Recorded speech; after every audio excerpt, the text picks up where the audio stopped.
Muy buen día, buenas tardes, buenas noches, queridos hermanos, hermanas, amigos y amigas de este canal, El Centinela de la Verdad.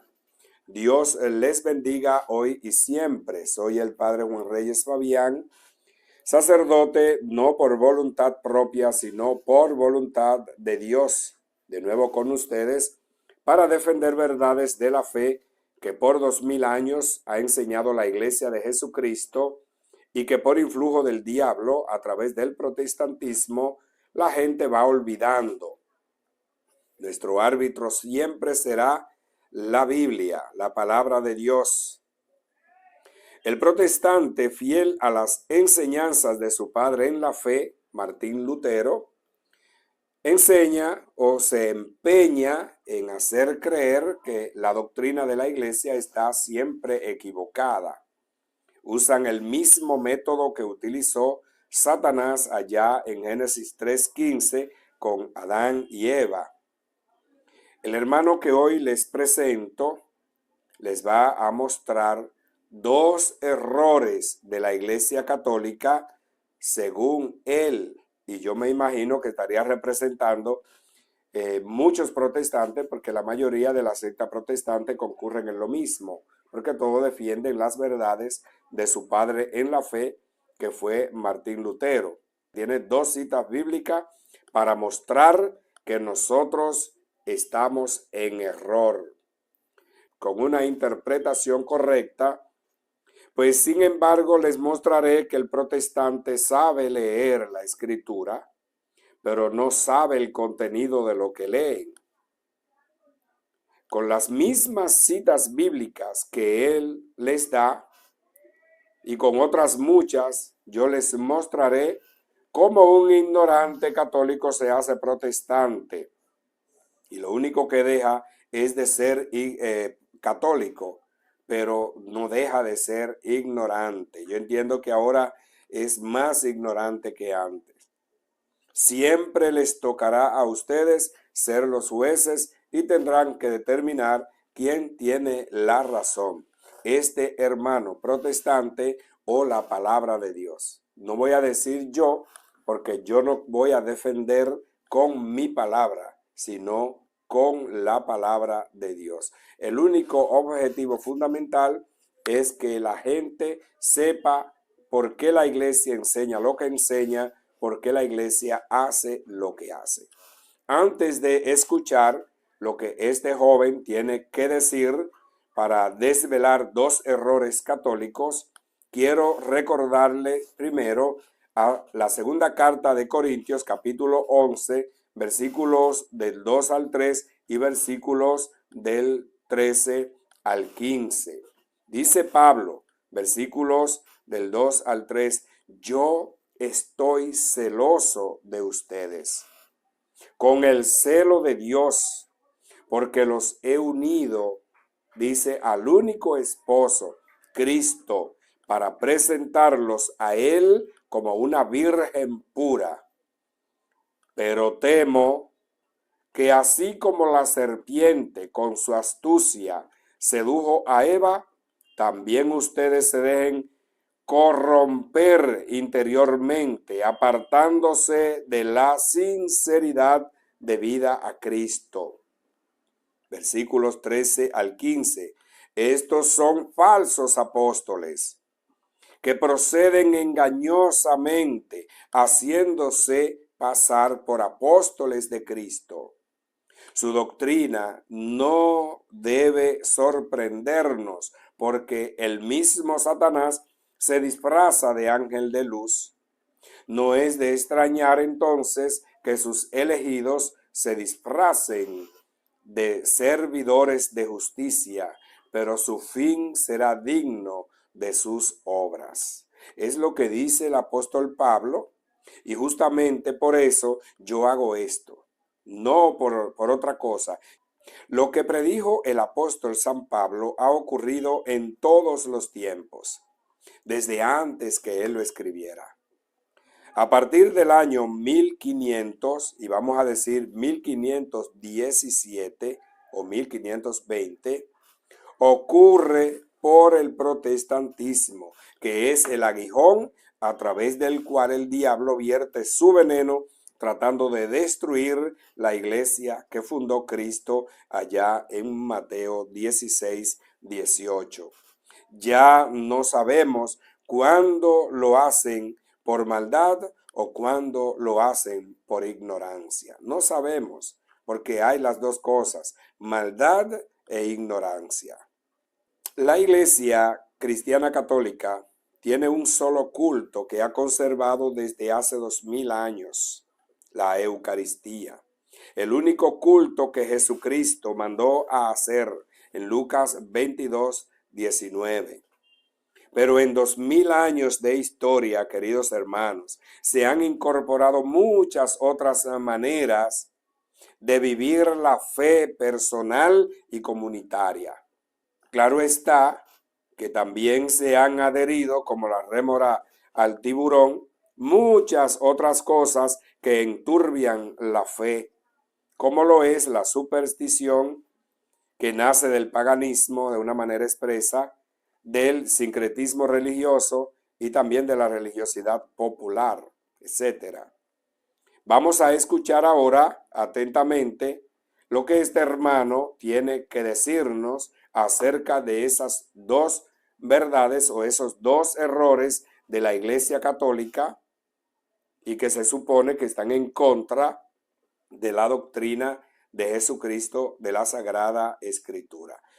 Aquí hay dos errores de la Iglesia Católica. Número 1, llama a los curas padres. La Iglesia Católica refiere a los sacerdotes como padres, algo que contradice las palabras del Señor Jesucristo. Mateo 23, versículo 9 nos dice: y no llaméis vuestro Padre a nadie en la tierra, porque uno es vuestro Padre, el que está en el cielo. Jesucristo prohíbe, llamando a nuestros líderes espirituales Padre, un título que solo está designado a nuestro Dios. Número 2, vanas repeticiones. La Iglesia Católica enseña que uno debe de repetir el Padre Nuestro, Ave María y otras palabras de alabanza sin pensar para recibir la respuesta de nuestras oraciones. Pero cuando miramos al Nuevo Testamento, no encontramos los apóstoles ni los discípulos repitiendo esas palabras. Más de eso, Mateo capítulo 6, versículo 7 nos dice: y cuando ores, no uses vanas repeticiones como hacen los gentiles, que piensan que por su palabrería serán oídos. Bien, queridos hermanos, hermanas, pues hemos escuchado pues todo lo que este hermano dijo, sin una interpretación clara de la Sagrada Escritura, pues cualquiera puede decir, sí, tienes razón, Jesucristo dijo eso. No llamen Padre a nadie en la tierra, dice el Señor. No llamen Padre a nadie. Pongan atención siempre a la palabra. Aquí dice a nadie. A nadie en la tierra, a nadie en la tierra, porque ustedes tienen un solo Padre que está en el cielo. Yo creo que está clarito y cualquier persona podría interpretar o ver qué es lo que está diciendo el Señor. No llamen a Padre de ustedes a nadie en la tierra, porque ustedes tienen un solo Padre, el que está en el cielo. Sería que habrá otra cosa u otro a quien podrían llamarle Padre, sustituyendo al Padre del cielo. Queridos hermanos, hermanas, no es un error llamar Padre a un hombre en la tierra, mientras no sea que esté usurpando el honor del Padre del cielo, que es Dios. Además, hay otras maneras de referirse al sacerdote si usted lo dice solamente por el sacerdote, porque a otros se le llama padre, pero eso no se critica. Solo se critica la palabra padre cuando se le dice al sacerdote, o sea, el protestante. Ustedes pueden llamarlo sacerdote, pueden llamarlo pastor, clérigo, presbítero, cura, pero nadie va a pecar por decirle padre al sacerdote. Eso no es verdad. Jesús nunca dijo que era un pecado. El sacerdote no se va a creer que él es Dios porque le digan padre. Pero tampoco yo creo que la persona que le dice padre al sacerdote está creyendo que el sacerdote es Dios. Vamos a analizar un poco el texto en cuestión, que es Mateo 23:9. Donde dice claramente, no llamen padre de ustedes a nadie en la tierra, porque ustedes tienen un solo Padre, que está en el cielo. Vamos a analizar un poco. El texto en cuestión no está prohibiendo la palabra Padre. De lo contrario, el octavo mandamiento no dijera honrar a tu padre y a tu madre. No está prohibiendo la palabra Padre. Eso está en Lucas 19:20. Tampoco se le podría decir a nuestros progenitores Padre, porque a nadie en la tierra y ellos no son nadie. O ellos, si ellos son nadie, pues a ellos tampoco. Padre a nadie. Entonces a nuestros progenitores no podríamos llamarles padre o padres en plural, porque son dos. No es una palabra que hay que quitar de nuestro vocabulario. No, queridos hermanos. En la Biblia, desde el Génesis hasta el Apocalipsis, la palabra Padre aparece unas 1273 veces y no siempre es para referirse a Dios. Pero nuestra cita en cuestión es en el Evangelio de Mateo, o sea, no es de la Antigua Alianza, es en el Evangelio de Mateo. Te mostraré entonces que en Mateo la palabra Padre no está prohibida y que se puede utilizar. Fijémonos, Mateo 3:20 dice Padre para referirse al pariente de Herodes. Léanlo después. Mateo 3:9 se menciona la palabra Padre para referirse a Abraham. En el capítulo 4, versículo 21, se menciona la palabra Padre refiriéndose a Zebedeo. En el capítulo 10, versículo 21, versículo 35 y versículo 37, se usa la palabra Padre hablando de la persecución. En Mateo 15:4, 15:5 y 15:6 se usa la palabra Padre hablando a los hijos que deben honrarlo, que deben honrar a sus padres. Pero está hablando de la palabra Padre. En Mateo 19:29 se usa la palabra Padre hablando sobre el matrimonio. En Mateo 21 se usa la palabra Padre para distinguirlo en la familia, al Padre, para distinguirlo en la familia. En Mateo 21:31 se usa la palabra Padre para hablar del Hijo que hizo la voluntad del Papá. En Mateo 23:9 está la cita en cuestión, donde dice no llamen Padre a nadie, pero aquí se habla Padre para atacar los pecados de orgullo y de la vanagloria. No porque prohíbe la palabra Padre, sino para atacar el pecado del orgullo y la vanagloria en las personas que podrían jactarse de la palabra Padre para hacerse diferente a los demás. En Mateo 23:30, que está después del 9, se utiliza la palabra Padre para referirse a nuestros progenitores otra vez. Entonces no es que está prohibida la palabra Padre. Y ya saben qué es lo que el Señor quiere, con que no se hagan o no le digan Padre al otro, para que no se crean inferiores. No vamos a entender a Mateo 23:9 sacándolo del contexto. Veámoslo desde Mateo 23 del 1 al 8. Jesús está hablando sobre los escribas y fariseos, de su forma y de sus costumbres, de su hipocresía, y quiere evitar que los que gobiernan la iglesia que él fundó sean como ellos. En el versículo 8, Jesús prohíbe la palabra maestro. ¿Cree usted eso? Quien lo crea así está en un grave error. En el versículo 10, prohíbe Jesús la palabra jefe o director o instructores. No, tampoco prohíbe esas palabras. Entonces, entendamos que lo que Dios no quiere es que yo use esas palabras para hacer como los escribas y fariseos, es decir, para humillar a los demás.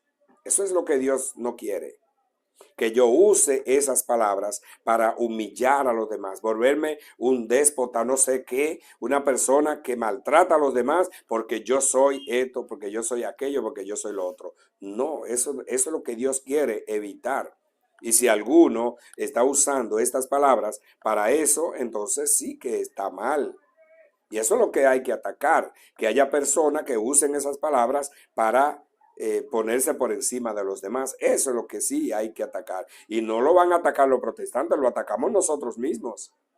No tenemos que esperar que un protestante venga a atacarlo. Para eso estamos nosotros también. Hay muchas imágenes para referirse a la iglesia, familia, vid, rebaño, etcétera. Las dos formas más típicas de comparar a la iglesia son con una familia y con un rebaño.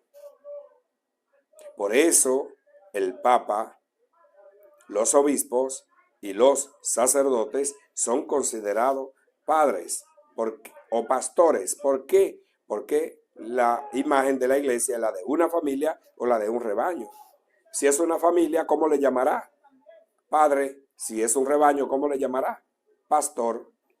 Es difícil conseguir un nombre para si es una vid, como dijo el Señor, yo soy la vid verdadera. También la iglesia, porque recuerden que Jesucristo es la cabeza del cuerpo y el cuerpo es la iglesia. Entonces, queridos hermanos, no se está prohibiendo la palabra padre. Lo que hay es que ubicarla en el contexto.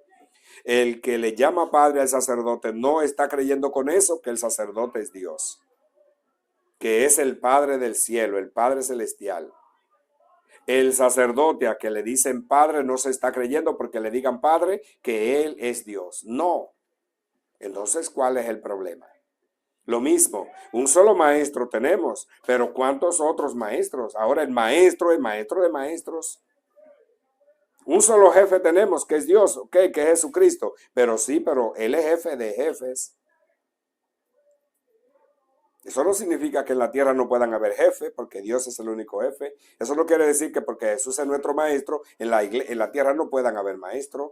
Pero cuando yo use la palabra maestro, cuando yo use la palabra jefe, cuando yo use la palabra padre en la iglesia para sublevarme, para ponerme por encima de los demás y humillar a los demás, entonces cuando yo estoy portándome mal. Pero eso no tiene que corregirlo un protestante, eso lo corrijo yo, porque yo lo sé. Entonces, vamos a lo otro. Ese es el primer error. Yo no sé si todavía usted lo quiere seguir viendo como error, véalo como error. Usted es libre para seguirlo viendo como un error. Pero yo le estoy diciendo las cosas para que ustedes vean cómo es que la iglesia interpreta las cosas. Véalo como un error, no hay problema. Y usted no le llame, porque Jesús nos está diciendo, es un pecado llamarle al sacerdote padre. No, no le está diciendo, pero si usted no quiere decírselo, no le diga padre, no hay problema con eso. No es obligado, usted no está obligado a eso. Lo otro que este hermano habla son sobre las vanas repeticiones y saca un texto del contexto para hacer que usted, que está detrás muchas veces de esas cosas, crea lo que a él le interesa que usted cree. Mi querido hermano David y todos los demás que te siguen y que te creen, yo espero que esto que has dicho en relación a las vanas repeticiones lo haya hecho por ignorancia y no por maldad y con malas intenciones. Que no sea así, porque si no, tú sabes lo que le espera al que habla con maldad y con malas intenciones. En todo caso, cuando leas la Biblia, analiza, por favor. Busca diccionarios, pregunta a personas, tú debes tener jefes, o sea, pastores que te guían. Investiga primero. Me doy cuenta de que no sabes lo que son las vanas repeticiones. Por el análisis que hace, me doy cuenta que ni siquiera eso sabes. Pero tranquilo, yo te lo voy a decir, la palabra de Dios te lo va a decir, qué significan esas vanas repeticiones a las que Jesús se refiere. Miren lo que dice, por ejemplo, Primera de Reyes, capítulo 18, versículos 26 al 29. Aquí no te lo voy a leer entero, solamente te voy a leer un pedacito, porque ustedes pueden leer antes del 26 y pueden leer después del 29, para que lean la historia completa. Tomaron pues el toro que les pasaron, lo prepararon e invocaron el nombre de Baal desde la mañana hasta la noche, gritando: Baal, respóndenos. Pero no se oyó nada ni hubo respuestas alguna mientras saltaban delante del altar que habían hecho. Sigan leyendo ustedes. Esas son vanas repeticiones. Queridos hermanos, hermanas, querido hermano David, si un día ve esto, hermanos católicos, protestantes que yo sé que van a ver este canal, esas son vanas repeticiones. ¿Saben por qué? ¿Saben por qué son vanas repeticiones? Porque se dirigen a un Dios falso, un Dios que no ve, ni oye, ni entiende. Por tanto, por mucho que hablen 1 hora, 2 horas, un día, una semana, no le podrán responder y repetirán en vano porque ese Dios no escucha. Eso es lo que significa vanas repeticiones. Cuando usted está llamando a alguien que no puede oírlo de ninguna manera. En Mateo 6:7 dice: cuando pidan a Dios, no imiten a los paganos. ¿Quiénes eran los paganos? Aquellos de Primera de Reyes 18, 26 al 29. ¿Por qué eran paganos? Porque adoraban dioses falsos, dioses que no eran Dios, adoraban a Baal, que no era Dios. Y dice el Señor: cuando pidan a Dios, no imiten a esos paganos con sus letanías interminables. No se refiere a la que hagamos los católicos, porque se la dirigimos a Dios. No se refiere a que tú repitas, porque si por eso fuera, querido hermano, entonces no pudiera hablar, porque quien repita más que los protestantes, dice en la palabra de Dios, ellos creen que dice, bombardeo de palabras han de ser oídas, o busca, o hará que se le oiga. Pero si oran a un Dios que no es Dios, que por eso son paganos, nunca le podrá escuchar. Lee de nuevo, por favor, Primera de Reyes 18:26 siguiente, y te darás cuenta de que Jesús no se refiere a las oraciones que hacemos los cristianos católicos, aunque las repitamos 1.000.000 de veces, porque se las hacemos a un Dios que escucha. Nuestras oraciones podrán repetirse más de 1.000.000 de veces y no serán nunca vanas repeticiones, porque van dirigidas a Dios. Este hermano, por ejemplo, dice estas palabras textuales: la Iglesia Católica enseña que uno debe de repetir el Padre Nuestro, Ave María y otras palabras de alabanza sin pensar, para recibir la respuesta de nuestras oraciones. Eso es lo que él dice. Entonces, tú les estás diciendo a los tuyos, no a los cristianos, sino a los tuyos, o a los suyos, a los de él, que no deben repetir el Padre Nuestro, mientras que Jesús a su iglesia le dice: ustedes pues recen así. ¿Cuándo reza la iglesia? Todas las veces. Y el Señor dice: ustedes cuando oren, digan Padre Nuestro. Y nos enseñó la oración del Padre Nuestro. No sé por qué usted se empeña en enseñarle a la iglesia que no pueden repetir la oración que Jesús nos dijo que repitamos. Mateo 6:9. Si Jesús dice que cuando oren digamos esa oración, ¿quién eres tú para negarlo? Ustedes repiten lo que ustedes se inventan, pero prohíben que se repita lo que Jesús manda repetir. Y así se llaman cristianos y para el colmo, evangélicos. El Ave María es una oración totalmente bíblica y es cristocéntrica. En él simplemente meditamos la vida de Cristo. Que usted va a decir, porque ya hay protestantes que yo me imagino lo que van a decir, que van a escribir en el canal y van a decir, en la Biblia no está el rosario. La palabra rosario no está en la Biblia. Claro que no, la palabra rosario no. Ni tampoco lo que nosotros decimos, la Biblia dice que lo repitamos 50 veces. Rosario en el lenguaje católico, no en el lenguaje protestante. En el lenguaje católico la palabra rosario significa corona de rosas. Corona de rosas que se le dan, que se le ponen, o si usted quiere ramo de rosas, 50 rosas que usted pone en un mazo y se le entrega a la Madre de Jesús. Por ejemplo, yo le estoy diciendo que el Ave María es totalmente una oración bíblica y es cristocéntrica y que en él estamos meditando los misterios de la vida de Cristo, misterios de gozo, misterios de luz, misterios de dolor y misterios de gloria. Ahora bien, ¿cuáles son esos misterios de gozo que meditamos en el Santo Rosario? Para que ustedes me digan que no es bíblico. La encarnación del Hijo de Dios es el primer misterio de gozo. Está en Lucas 1, 26, 27.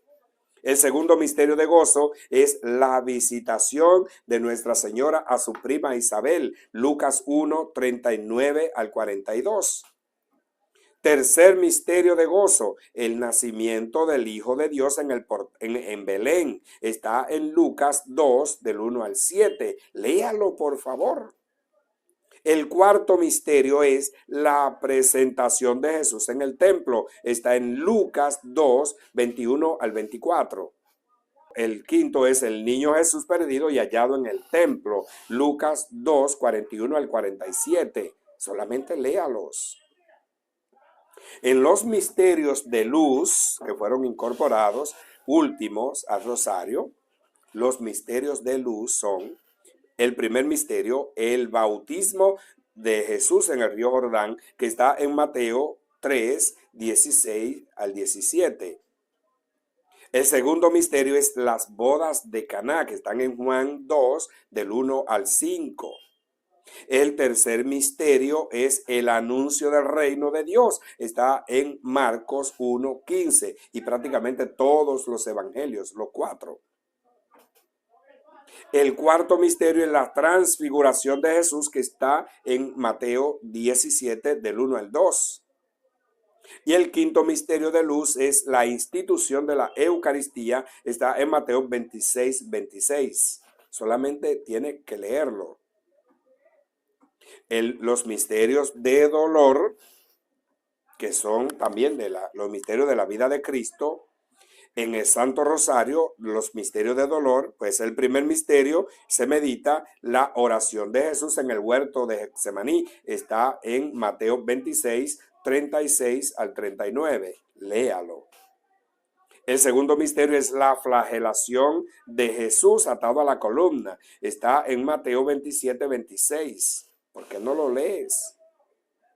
El tercer misterio de dolor es la coronación de espinas que le hicieron a Jesús, Mateo 27, 27 al 29. En el cuarto misterio vamos a contemplar a Jesús con la cruz a cuesta, camino al Calvario, Marcos 15, 21 al 22. Y en el quinto misterio de dolor está la crucifixión y muerte de Jesús, Lucas 23, del 33 al 46.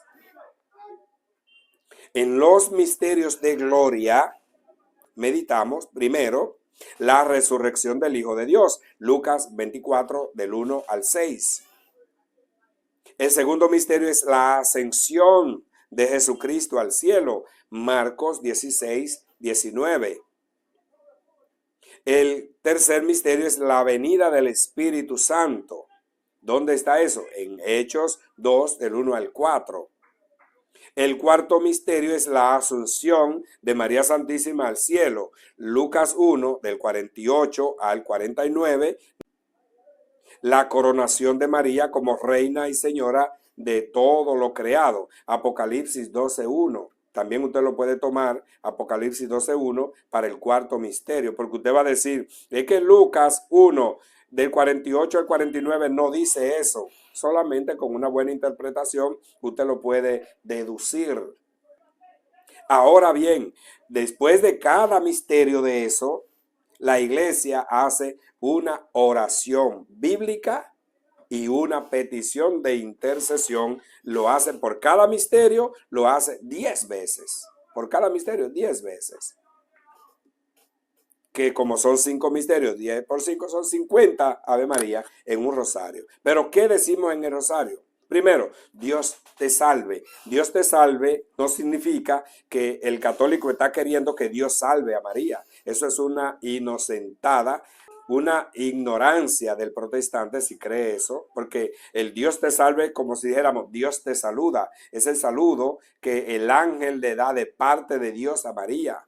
Alégrate llena de gracia, pudo haber sido así, pero alégrate llena de gracia es el saludo del ángel. Nosotros decimos Dios te saluda, Dios te salve.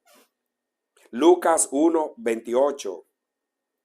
Y entrando el ángel le dijo, alégrate llena de gracia, el Señor está contigo. Es lo mismo que lo que nosotros decimos en breve palabra, Dios te saluda. ¿Cómo la saludó? Así, Lucas 1, 28. Bendita eres entre todas las mujeres y bendito el fruto de tu vientre. Lucas 1, 42. Y exclamó con gran voz, ¿quién? Isabel, y dijo, bendita tú entre las mujeres y bendito el fruto de tu vientre. Eso es lo que decimos en el rosario. Y que repitamos esta cita bíblica 80,000 veces, ¿me va usted a decir que eso son vanas repeticiones? Ahora bien, Santa María, Madre de Dios, ¿usted lo duda? Sí, claro, los protestantes dicen que María no es Madre de Dios. Dice Primera de Pedro 1, 14 al 15. Más bien, así como el que le llamó es santo, así también ustedes sean santos en toda su conducta. Entonces, si nosotros estamos llamados a ser santos, porque Dios es santo, díganme ustedes que María no lo es. ¿Cómo ella no lo es? ¿Todos nosotros lo somos o lo podemos ser menos ella? No, ella es santa. Por eso nosotros llamamos Santa María y luego es Madre de Dios. ¿Ustedes lo dudan? Bueno, pues léanse a Lucas 1, 26 y siguiente para saber si ella es hija de Madre de Dios o no. De toda manera, Lucas 1:32 dice, Él será grande, se llamará Hijo del Altísimo. ¿Y quién es el Altísimo? Y el Señor Dios le dará el trono de David su padre, reinará sobre la casa de Jacob para siempre y su reino no tendrá fin. Ese es Jesús, al que nosotros llamamos Hijo de María, que es madre de él, de Dios. En Mateo 2:11 dice, entraron en la casa, vieron al niño con María su madre y se postraron, le adoraron, abrieron sus cofres y le dieron dones. Oro, incienso y mirra. ¿Por qué se postran y lo adoran? ¿No están diciendo con eso que Él es Dios? Si se postran y lo adoran. ¿Y el regalo del incienso qué significa? ¿No es que Él es Dios? Pero para el protestante no. Ella no es madre de Dios. Juan 20:28. Tomás le contestó, Señor mío y Dios mío. Y hay muchas otras citas que ustedes pueden buscar y convencerse de que María es la madre del que es hijo de Dios. Entonces ella es madre de Dios, porque el Hijo de Dios es Dios. Ruega por nosotros. ¿Cómo sabemos que María puede rogar por nosotros? Porque ya lo hizo en vida, y como nosotros creemos que sigue viva, Creemos que lo sigue haciendo. Lo hizo en Juan 2:4. Y como faltaba el vino, porque se había acabado el vino en la boda de Caná, claro, le dijo a Jesús su madre, no les queda vino. Intercedió por ellos. Nosotros creemos que ella sigue viva y como sigue viva, sigue intercediendo. Ruega por nosotros ahora. Juan 19:25. Junto a la cruz de Jesús estaba su madre y la hermana de su madre, María, mujer de Cleofás, María Magdalena, exacto, junto a la hora. Ahora, en la hora de mi muerte, ahora yo quiero que interceda por mí, no mañana, ahora. Y en la hora de mi muerte, sí, como estaba allí al pie de la cruz, no intercediendo por Jesús, claro que no, pero en la hora de la muerte de Jesús, ahí estaba ella. En la hora de mi muerte, yo quiero que ella esté ahí y que esté rogando por mí, no solamente en la hora de mi muerte, sino desde ahora y en la hora de mi muerte. Y el que cree, dice amén. Usted no dice amén, no diga amén, porque usted no cree. Pero todos los misterios y todo el rosario es bíblico. Me va usted a decir que si yo digo, alégrate llena de gracia, el Señor está contigo, bendita eres entre todas las mujeres y bendito el fruto de tu vientre, es 1.000.000 de veces en el día. ¿Estoy haciendo vanas repeticiones? ¿O acaso no se la estoy dirigiendo a un Dios que escucha, que tiene oído, que es verdadero, que es real? Entonces, queridos hermanos, hermanas, juzguen y no se dejen engañar. No seamos tontos. Recuerden, cristiano, católico ignorante, futuro protestante. Pero cuando se van a la iglesia protestante, solo dejaron de ser católicos. Pero ignorantes siguieron siendo siempre y ahora más ignorantes. Porque todo lo que les siembran es ignorancia. Ignorancia total. Eso que nosotros hacemos se llama convertir la palabra de Dios en oración. Convertir la palabra de Dios en oración. Eso se llama orar con la palabra de Dios. No vana repetición. Orar con la palabra de Dios. ¿Me vas a decir que no puedo yo orar repitiendo el evangelio? ¿Me podrás decir que Jesús y sus discípulos no rezaban con los salmos? Y eso es repetición. ¿Será verdad que ustedes los protestantes no repiten? Y si lo que repitieran fuera como nosotros que repetimos el evangelio en el Santo Rosario, menos mal. Tú dices, o este hermano dice, para decirlo mejor. Pero cuando miramos el Nuevo Testamento, no encontramos los apóstoles y los discípulos repitiendo esas palabras. Señor David, ¿sabes la fórmula de oración que usaban los apóstoles? ¿Tú te la sabes? Está en los evangelios la fórmula de oración que ellos usaban. Me gustaría que me des la guía de oración que ellos elaboraron, si tú la tienes. Si ellos prohibieron o condenaron otro tipo de oración aparte de la que ellos nos dejaron, dínoslo por favor. Porque según tú, en Mateo 6:7, Jesús nos prohíbe repetir. Pero en 2 versículos más adelante, entonces nos manda de nuevo a repetir. Cuando oren, digan. ¿Y cuántas veces ora un cristiano? Lucas 11:2. Cuando oren, digan. Y nos dejó la oración. Él sí nos dejó un patrón de oración. El Padre Nuestro. Una oración modelo o un modelo de oración. Él sí nos las dejó. Y tú le dices a la gente que no pueden repetir eso. Cuando Jesucristo nos mandó, cuando oren, digan. Eso significa repitan cuando oren. Y Jesús repetía también. ¿Me vas a decir que Jesús no repetía? Lea la palabra de Dios y vea si Jesús repetía o no. Mateo 26:44. Los dejó y se fue a orar por tercera vez, repitiendo las mismas palabras. Mateo 26:44. repitiendo las mismas palabras, pero él tenía tanta palabra que podía decir otras. ¿Por qué repetir las mismas palabras? Si él es el dueño de la palabra, él es la palabra de Dios y podía decir muchas otras palabras.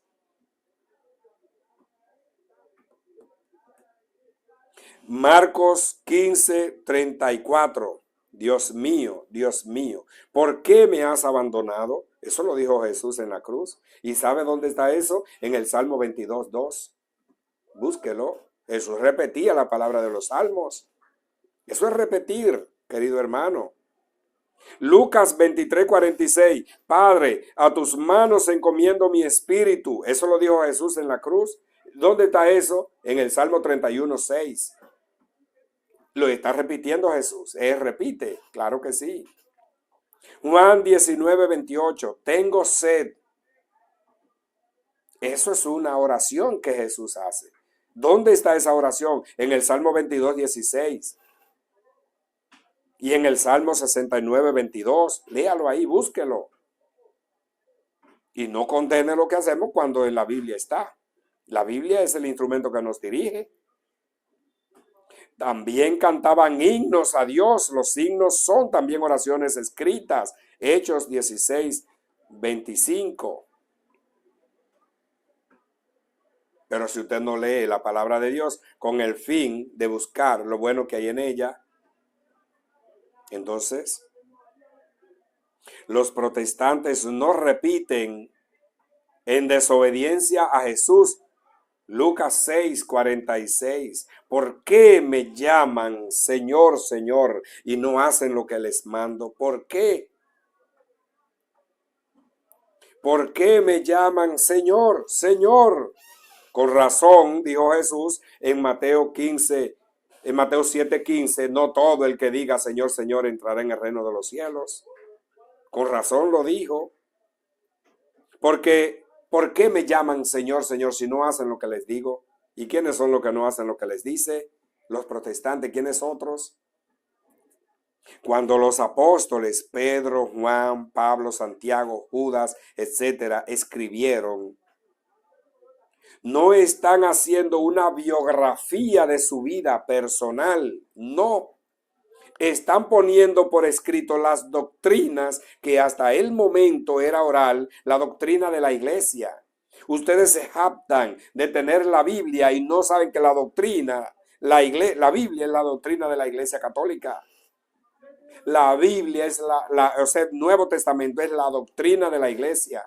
La iglesia existió primero y después los miembros de la iglesia escribieron la doctrina y ahí está el Nuevo Testamento. Y ustedes creen que es palabra de Dios porque la iglesia dijo que es palabra de Dios. Ojalá que Dios le abra los ojos del entendimiento. Al final voy a hacer una oración por ustedes y por nosotros los católicos, porque hay católicos ya ignorantes. No son los que escuchan esto, pero hay católicos ignorantes. Queridos hermanos, hermanas, si crees que lo que hago es necesario, dímelo en los comentarios. Si creen que es necesario que algún amigo suyo, familiar o conocido lo escuche, compártaselo entonces. Si quieres que YouTube lo haga por ti o lo haga, a pesar de que tú también, dale me gusta, porque así YouTube se lo puede sugerir a alguien. Y si quieres que te sigan llegando contenido como este, suscríbete al canal para que así te lleguen inmediatamente. Vamos a orar. Señor Jesús, tú que eres la luz del mundo, ilumina nuestros caminos, nuestros pasos.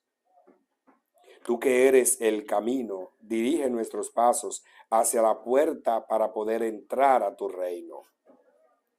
Tú que eres la puerta, mantente siempre abierto para cuantos quieran entrar. Tú que eres la verdad, ayúdanos a entenderte. Tú que eres la vida, no permita que nos separemos jamás de ti. Tú que eres la vid verdadera, danos la gracia de dar frutos los frutos del reino, los frutos de la unidad de una manera especial, para que se cumpla lo que quisiste que fuéramos, según Juan 17, 11 y 21 al 23. Tú que eres el buen pastor, no dejes que nos falte el alimento de tu cuerpo y de tu sangre. Tú que eres Dios, condúcenos a ti. Te lo pedimos a ti, que eres Dios, y con el Padre y el Espíritu Santo, vive y reina por los siglos de los siglos. Amén. El Señor esté con todos ustedes. La bendición de Dios Todopoderoso, Padre, Hijo y Espíritu Santo, descienda sobre ustedes y les acompañe para siempre. Amén.